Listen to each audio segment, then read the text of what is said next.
भारतीय सिनेमा जगत के सर्वप्रिय अभिनेता, जिन्होंने अपनी कला से बॉलीवुड को एक अलग पहचान दी, हर फिल्म में अपने किरदार के माध्यम से लोगों के हृदय में अपनी जगह बना ली। जीवन के हर एक पहलू को बड़ी ही सजगता पूर्वक लेते हुए इस मुकाम को हासिल किया, जिन्हें आज लोग बिग बी एवं शहंशाह ऑफ बॉलीवुड के नाम से भी जानते हैं। इलाहाबाद से मुंबई तक का सफर उनके लिए एक सीख, एक उम्मीद, एक प्रतिष्ठा के रूप में उभर कर आया। यहां तक का सफर तय करने के लिए उन्हें कितनी ही मुसीबतों का सामना करना पड़ा, जिनके विषय में सोचकर कभी उनका भी मन दुखी हो जाता होगा, लेकिन कभी खुद को हारा हुआ नहीं समझा। अपने जीवन में आने वाली विषम परिस्थितियों को स्वीकार करते हुए अपने जीवन के प्रति संघर्ष करते रहे एवं वो संघर्ष उनके जीवन का एक हिस्सा बन गया। तो आइए इनके जीवन में किए गए संघर्ष के विषय में थोड़ा प्रकाश डालने का प्रयास करते हैं। अमिताभ बच्चन बॉलीवुड के सबसे लोकप्रिय अभिनेता हैं। इनका जन्म 11 अक्टूबर 1942 को उत्तर प्रदेश के इलाहाबाद जिले के एक कायस्थ परिवार में हुआ था। इनके पिता प्रसिद्ध हिंदी साहित्यकार डॉक्टर हरिवंश राय बच्चन एवं माता श्रीमती तेजी देवी थी, जो पहले गायन और रंगमंच के क्षेत्र में कार्य करती थी। परंतु हरिवंश राय जी से शादी होने के पश्चात ये एक समाज सेविका के तौर पर कार्य करने लगी। इनकी माता भारत के बंटवारे से पूर्व कराची की रहने वाली थी, जो अब पाकिस्तान में पड़ता है। इनकी पत्नी श्रीमती जया भादुड़ी बच्चन है, जो अपने वक्त की मशहूर अभिनेत्रियों में से एक हैं। इनके 2 बच्चे श्वेतानंदा एवं अभिषेक बच्चन हैं। इनके बचपन का नाम इंकलाब था। आजादी की लड़ाई के समय पूरे हिंदुस्तान की जनता में अलग ही जोश उत्पन्न हो रखा था। चारों ओर गूंज रहा नारा इंकलाब जिंदाबाद से हर जगह का माहौल बदला हुआ था। लोगों के मन में आजादी पाने की आशा की किरण उठती हुई नजर आ रही थी, तथा इसी दौर में इनके पिता के करीबी दोस्त प्रसिद्ध कवि सुमित्रानंदन पंत ने इनका नाम अमिताभ रखा। इनका उपनाम श्रीवास्तव था। वैसे तो ये कायस्थ जाति से संबंध रखते थे, किंतु फिर भी इनके पिता जो अपनी कविताओं के अंत में प्रयोग किए नाम बच्चन को उनका उपनाम बना दिया, जिसके साथ उन्होंने फिल्मों में एवं ऐसे कई स्थानों पर प्रयोग किया।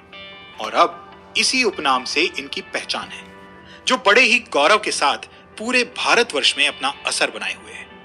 बच्चन के पिता डॉक्टर हरिवंश राय बच्चन का देहांत 2003 में हुआ था एवं उनके द्वारा किए गए उपनाम सदा के लिए अमर हो गया। तथा कुछ दिनों के उपरांत इनकी माता भी 21 दिसंबर 2007 में स्वर्ग सिधार गई। डॉक्टर हरिवंश राय बच्चन की 2 संतान अमिताभ और अजिताभ हैं। अमिताभ घर में सबसे बड़े हैं। वक्त आगे की ओर बढ़ता जा रहा था, किंतु अमिताभ अभी भी असमंजस की स्थिति में फंसे हुए थे। अमिताभ ने 2 बार एमए की डिग्री हासिल की है। अमिताभ की प्रारंभिक शिक्षा इलाहाबाद में ही हुई। उसके बाद नैनीताल के शेरवुड कॉलेज में पढ़ाई की, जहां इन्होंने फैकल्टी ऑफ आर्ट्स में प्रवेश लिया। बाद में इन्हें क्या सूझी कि विज्ञान के क्षेत्र में इनकी रुचि बढ़ती गई तथा एक वैज्ञानिक बनने का ख्याल मन में आया। कारणवश अमिताभ बाद में अध्ययन के लिए दिल्ली विश्वविद्यालय में किरोड़ीमल कॉलेज चले गए, जहां इन्होंने विज्ञान स्नातक की उपाधि प्राप्त की। इन दिनों वे नाटकों आदि में भी कार्य करते रहे। उनके द्वारा एक नाटक द प्लेयर में काम किया गया, जिसके चलते उन्होंने एक्टिंग के क्षेत्र में जाने का निर्णय लिया। वैसे तो अमिताभ के करियर में इनकी माता का भी कुछ योगदान था, क्योंकि वो भी यही चाहती थी कि अमिताभ अपने करियर की शुरुआत एक्टिंग के क्षेत्र में ही करें, जिसके लिए वे अपने बचपन से ही बच्चन को प्रोत्साहित करती रहती। ये सब उनके लिए इतना आसान न था, किंतु इनके पिता चाहते थे कि वे एक लेखक के रूप में उभर कर सामने आए। लेकिन शायद किस्मत को कुछ और ही मंजूर था, जिसके आगे इनके पिता को हार माननी पड़ी एवं अमिताभ के बार बार कहे जाने पर उनकी हौसला अफजाई करने लगते तथा अभिनय के सफर में उनका सहयोग देने का फैसला किया। स्नातक की पढ़ाई करने के बाद उन्होंने दिल्ली में कई दफा नौकरी की तलाश में इधर उधर भटके, लेकिन हर बार उन्हें निराश होकर वापस आना पड़ता। वो समय उनके लिए बहुत ही चिंतायुक्त रहा। उनके एक दोस्त के बार बार कहने पर उन्होंने अपनी आवाज के माध्यम से रेडियो नरेशन की नौकरी के लिए 2 बार आवेदन किया, किंतु उनकी आवाज को भारी बताकर अपनी कंपनी में जगह नहीं दी। इस बात पर उनका दिल दुखी हो गया तथा फिर वे कोलकाता चले गए, जहां इन्होंने करीब 5 सालों तक एक कंपनी में नौकरी की। ये 5 साल उन्होंने किस प्रकार से गुजारे वो खुद नहीं जानते, किंतु इन 5 सालों में उनका मन व्यथित हो गया तथा अपनी आयु के 20 के दशक में बच्चन ने अपने एक्टिंग करियर को आजमाने के लिए कोलकाता की एक shipping firm bird and company में किराया ब्रोकर की नौकरी छोड़ दी। नौकरी छोड़कर वे मुंबई आ गए।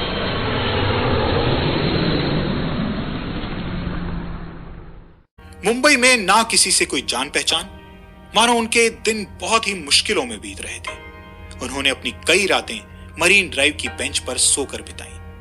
ये दिन उनकी जिंदगी के बहुत ही यादगार दिन रहे हैं तथा आने वाली पीढ़ियों के लिए एक सीख के रूप में उभर कर सामने आएंगे।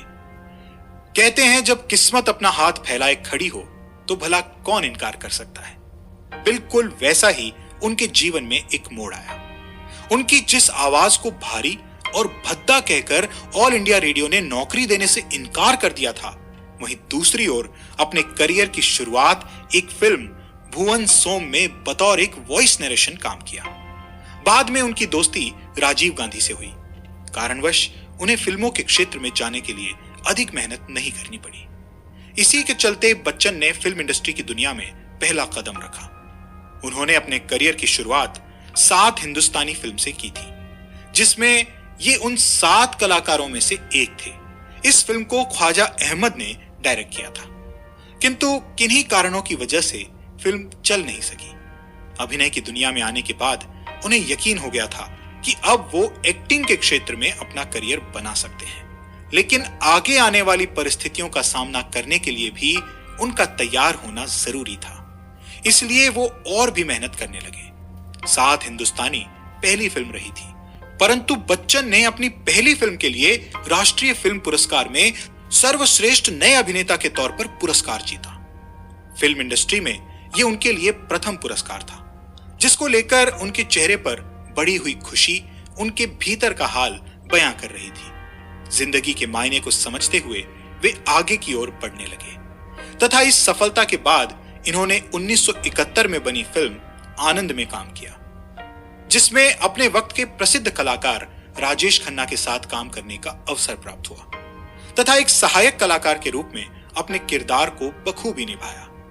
इस फिल्म में डॉक्टर भास्कर बनर्जी का कैरेक्टर बड़ा ही अच्छी तरह से किया था, जिस कारण उन्हें सर्वश्रेष्ठ सहायक कलाकार का फिल्म फेयर पुरस्कार भी मिला। इन्होंने अपने अभिनय को लेकर अत्यधिक प्रयास किए एवं कठोर परिश्रम के उपरांत ही फिल्मों में शुरुआत की। एक नए कलाकार के लिए यह अनुभव पूरी तरह से नया ही था, जिसके चलते वे खुद को और भी निखारने लगे एवं अपने किरदार के माध्यम से लोगों के मन में अपनी छवि उतार देने को आतुर थे, जिसके लिए उन्हें और अधिक वक्त की आवश्यकता थी।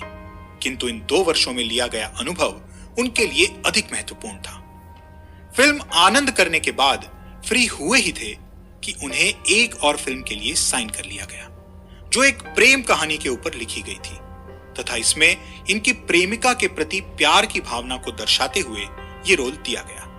सन 1971 में भी परवाना फिल्म में एक मायूस प्रेमी बनकर अपने किरदार को अच्छे से अंजाम दिया। ये वो दौर था जब रोमांस फिल्में अपने चरम पर थी।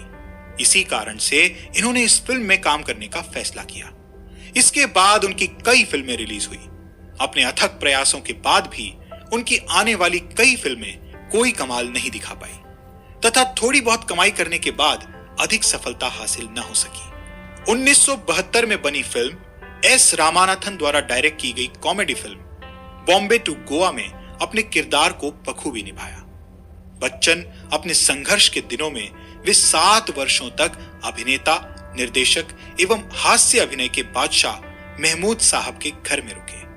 महमूद साहब एक नरम दिल पुरुष थे। अपने हास्य किरदारों के लिए पहचाने जाने वाले अपनी निजी जिंदगी में भी इन्हीं विचारों वाले थे। इसी के चलते बच्चन उनके घर 7 वर्षों तक टिके रहे एवं बच्चन को उनसे जो भी सीखने को मिलता उस अवसर को खाली नहीं जाने देते। बच्चन महमूद साहब के बेहद करीब थे कारणवश उनकी दी गई हर सलाह को सकारात्मक रूप से लेते। 1973 ये साल उनके लिए बहुत अनोखा रहा था। कहते हैं वक्त कभी कहकर नहीं आता, चाहे अच्छा हो या बुरा, सामना करना हमारा दायित्व है। बिल्कुल वैसे ही बच्चन की जिंदगी में एक नया मोड़ आया, जिसके चलते संपूर्ण भारत में लोग इनके दीवाने हो गए थे। उनकी अगली फिल्म ने उन्हें एक नए नाम एंग्री यंग मैन के नाम से जानने लगे। प्रकाश मेहरा की फिल्म जंजीर ने उन्हें एक अलग पहचान दी। बच्चन ने इंस्पेक्टर विजय खन्ना का रोल किया। इस फिल्म में बच्चन अपनी छोटी सी उम्र में अपने माता पिता को खो देते हैं, जिनका खून उनकी आंखों के सामने ही हुआ था। कारणवश उन्होंने पुलिस अफसर बनने का फैसला किया और अपने मां बाप के कातिल से बदला लेने में सफल रहे। उनके द्वारा की गई इस फिल्म को जनता ने खूब प्यार दिया। उन दिनों देश में गरीबी का माहौल था, फिर भी अपनी इस फिल्म के जरिए लोगों के दिलों को जीत लिया। अपने वक्त पर यह फिल्म बहुत हिट हुई। इस फिल्म के रिलीज होने के बाद बच्चन का नाम बॉलीवुड के एक्शन हीरो में आने लगा था। यह उनके लिए एक सीख थी, जिसके अनुसार आगे की सभी फिल्मों में काम करना था। बॉक्स ऑफिस पर सफलता पाने वाले एक शानदार अभिनेता के रूप में यह उनकी पहली फिल्म थी, जिसने उन्हें सर्वश्रेष्ठ पुरुष कलाकार फिल्म फेयर पुरस्कार से नवाजा गया। इन दिनों अमिताभ बच्चन जी और जया भादुड़ी जी के किस्से सुर्खियों में थे तथा दोनों ही एक दोनों के साथ शादी के बंधन में बंधने के लिए राजी हो गए थे। अपनी फिल्म के रिलीज होने के बाद इनका फैसला था, अगर फिल्म हिट हो जाती तो वे दोनों विदेश घूमने के लिए जाएंगे, परंतु इनके माता पिता को यह नामंजूर था। उनका कहना था कि पहले शादी हो जाए, उसके बाद बेशक विदेश चले जाना।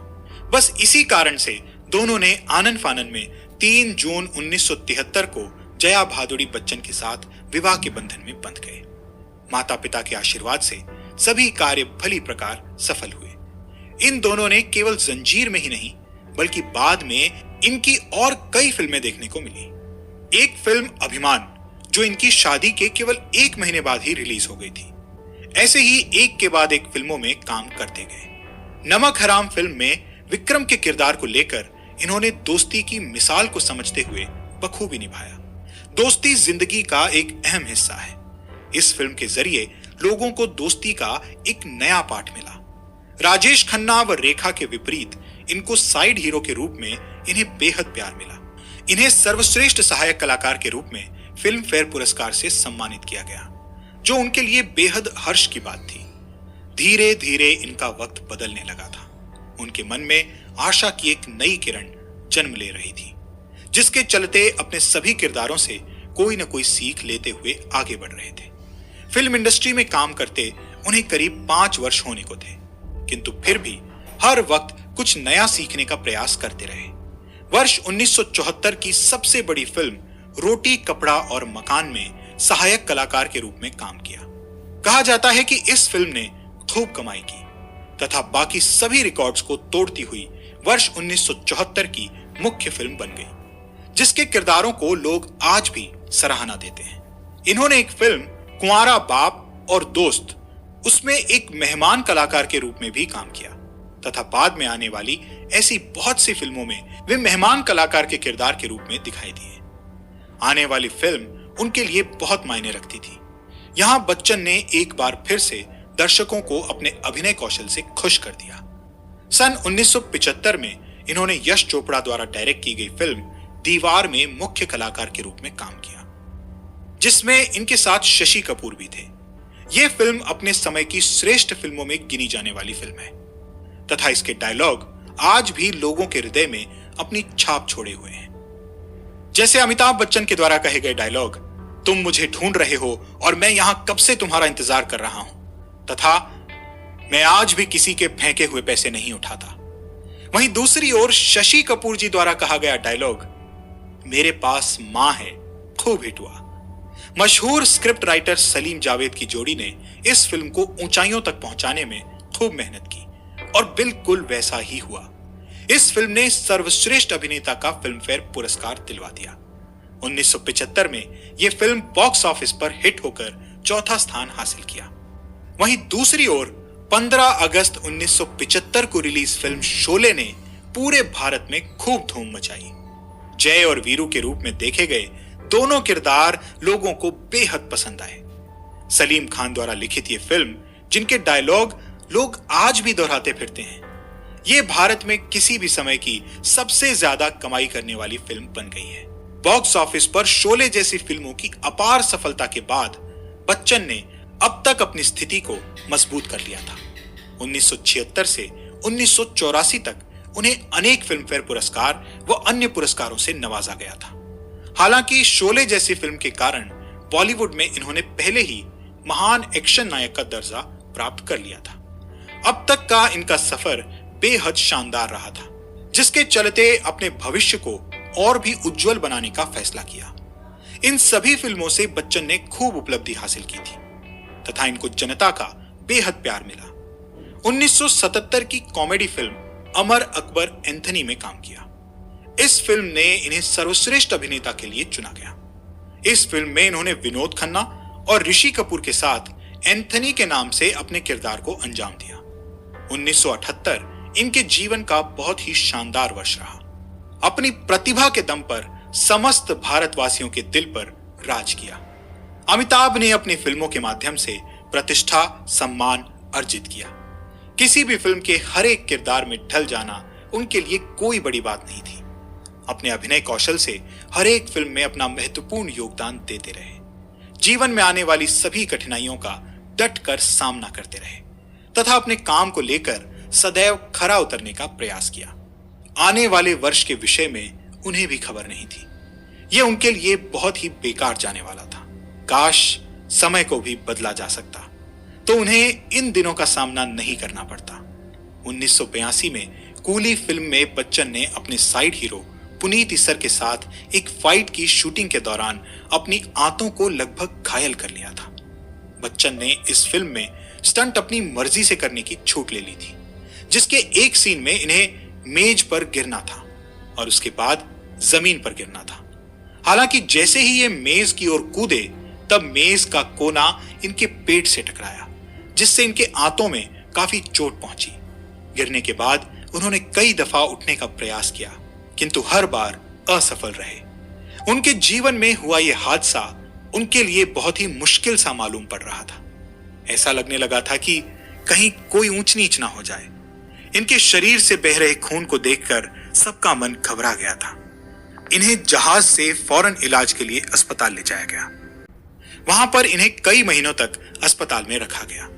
भगवान का शुक्र है कि ऐसी दुर्घटना से जूझने के बाद भी उन्हें फिर से पर्दे पर देखा गया।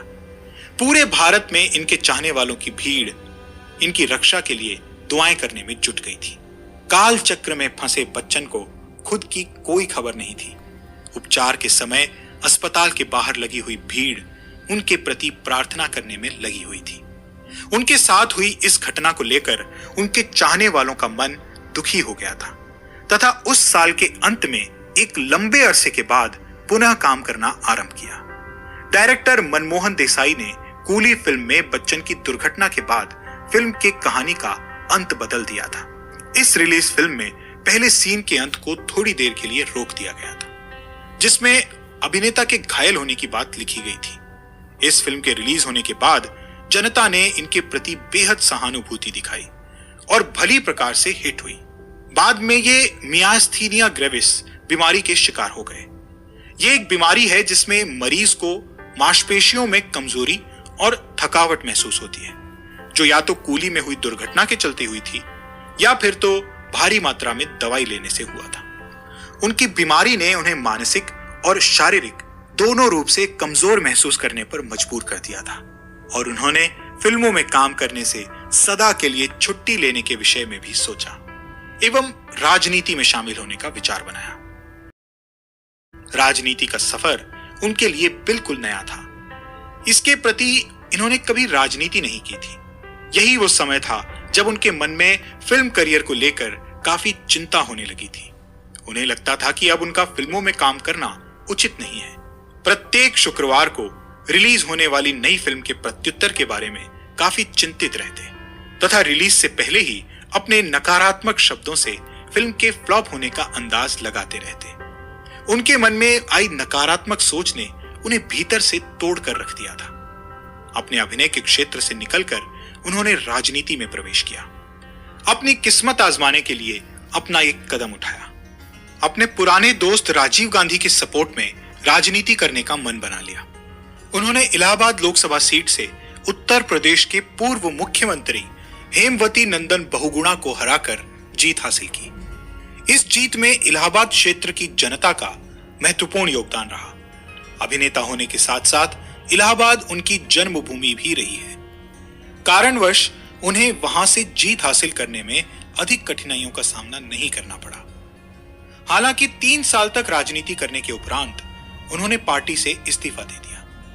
एक समय वो भी आया जब बच्चन के ऊपर मंदी की मार पड़ी। इनकी company Amitabh Bachchan corporation limited जो पूरी तरह से फेल हो गई थी।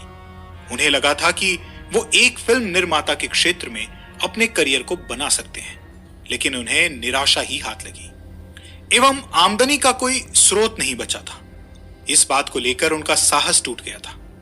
तब उनके पुराने मित्र अमर सिंह ने आर्थिक संकट के इस समय उनकी मदद की। इसके बाद बच्चन ने अमर सिंह की राजनीतिक पार्टी समाजवादी पार्टी को सहयोग देना शुरू कर दिया, जिसमें राजनीतिक अभियान अर्थात प्रचार प्रसार करना शामिल था। इनके इन्हीं कारणों की वजह से एक बार फिर मुसीबत में पड़ गए और कानूनी कागजात जमा करने के लिए अदालत जाना पड़ा था। ऐसे बार बार विवादों की स्थिति में पड़ना उन्हें ठीक नहीं लगा। कारणवश एक बार फिर से फिल्मों में वापस आने का फैसला किया। सन 1988 में इन्होंने कई फिल्मों में काम किया, जैसे शहंशाह, शानदार, अग्निपथ, हम। इन फिल्मों में काम करने के बाद भी ऐसी कोई सफलता हासिल नहीं लगी। कहने को शहंशाह थोड़ी बहुत चली थी, परंतु लगातार फ्लॉप हो रही फिल्मों ने उन्हें हताश कर दिया था। ऐसा लगता था कि अब ये वर्ष उनका अंतिम वर्ष होगा। उन्होंने मान लिया था कि अब उन्हें कुछ समय के लिए ही पर्दे पर देखा जा सकेगा, जिस कारण से हर वक्त नकारात्मक विचार उनके मन में उठते रहते। इनके द्वारा की गई फिल्म सूर्यवंशम से इन्हें खुद को संभालने की शक्ति मिली, लेकिन मान लिया गया कि बच्चन की एक्टिंग में अब वो बात नहीं रही, क्योंकि उनकी बाकी सभी फिल्में जैसे लाल बादशाह और हिंदुस्तान की कसम बॉक्स ऑफिस पर हिट ना हो सकी। कारणवश वो निराशाजनक स्थिति में आ गए। उनके द्वारा किया गया हर प्रयास असफल होने लगा था। उनकी विचारधारा पूरी तरह बदल गई थी, जिसकी उन्होंने कभी अपेक्षा नहीं की थी। ऐसी विभिन्न परिस्थितियों में जीना उन्हें बहुत ही कठिन लग रहा था। आखिर कर भी क्या सकते थे? कैसे भी करके अपने बुरे वक्त से जूझते रहे तथा खुद को सांत्वना देने का पूरा प्रयास करते रहे। जब सारी कोशिशें नाकाम होने लगी तो उनके मन में एक विचार आया, जिसके चलते वे खुद को इन परेशानियों से बाहर ला सकते थे। और इसी प्रयास के चलते बच्चन का जीवन पुनः खुशहाल होने लगा था। उनके द्वारा किए गए इस कार्य ने पूरे भारतवर्ष से बहुत प्यार मिला। सन 2000 में अमिताभ बच्चन ने British television show who wants to be a millionaire को भारत में लाने का निर्णय किया, जिसे कौन बनेगा करोड़पति नाम दिया गया। वैसे तो यह शो अन्य देशों में खूब चला था। इस कार्यक्रम ने अच्छी उपलब्धि हासिल की थी तथा पूरे भारत में हर साल किया जाने वाला ये शो खूब हिट हुआ। बच्चन के द्वारा होस्ट किए गए इस शो में उनका भी योगदान रहा था। इस शो में बच्चन ने अधिक प्रयास किया, जिसके चलते ये शो आज तक बना हुआ है। यह माना जाता है कि बच्चन ने इस कार्यक्रम को होस्ट करने के लिए एक सप्ताह के करीब 25 लाख रुपए लिए। ऐसा करने से उन्हें व इनके परिवार को आर्थिक रूप से अधिक मदद मिली, जिसके कारण से मुश्किलों में गुजर रहे उनके दिन अब नहीं रहे। इससे पहले एबीसीएल में नुकसान से इन्हें बहुत दुख हुआ, जिसका दर्द असहनीय था। फिर भी किसी प्रकार से वक्त से लड़ते रहे। फिर नवंबर 2000 में कैनरा बैंक द्वारा उन पर किया गया मुकदमा समाप्त हो गया। ये सब कैनरा बैंक की मर्जी से ही हुआ था। करीब 5 साल तक केबीसी होस्ट किया और खूब सफलता हासिल की। इसी कारण से इनके लिए फिल्मों के द्वार पुनः खुल गए। फिल्म इंडस्ट्री में उनका ये दूसरा जन्म था, जिनमें एक बार फिर से उनके किरदारों को पसंद किया जाने लगा था। उन्होंने एक ऐसी फिल्म में काम किया जिसके लिए उनके किरदार को खूब सराहा गया, मोहब्बतें। यह फिल्म सन 2000 में बॉक्स ऑफिस पर सुपरहिट हुई। शाहरुख खान के साथ सहायक कलाकार के रूप में जबरदस्त काम किया, जिससे बच्चन का खोया हुआ सम्मान पूर्ण रूप से वापस मिल गया था। इस फिल्म में एक गुरुकुल के प्रधानाध्यापक का किरदार दर्शकों को खूब पसंद आया। इसके बाद इन्होंने एक के बाद एक हिट फिल्मों में काम किया, जैसे रिश्ता, द बॉन्ड ऑफ लव, कभी खुशी कभी गम, बागबान। इस प्रकार की फिल्मों ने इन्हें फिर से वही सम्मान प्राप्त हुआ जिसके लिए वो जाने जाते हैं, एवं पुनः दर्शकों की वाहवाही लूटने लगे। बच्चन ने टीवी में प्रोडक्ट्स आदि के विज्ञापन करना भी प्रारंभ कर दिया। वर्ष 2005 में आई फिल्म बंटी और बबली, जिसमें अपने बेटे अभिषेक के साथ मिलकर की, इस फिल्म ने भी अच्छी सफलता हासिल की। उनके लिए यह वर्ष काफी अच्छा रहा। अगले वर्ष में भी इन्होंने कई हिट फिल्में दी, जिनमें कुछ ऐसी फिल्में भी रहीं जो अधिक उपलब्धि हासिल न कर सकी, किंतु अब दर्शकों के मन में उनके प्रति विचार अभी भी सकारात्मक थे।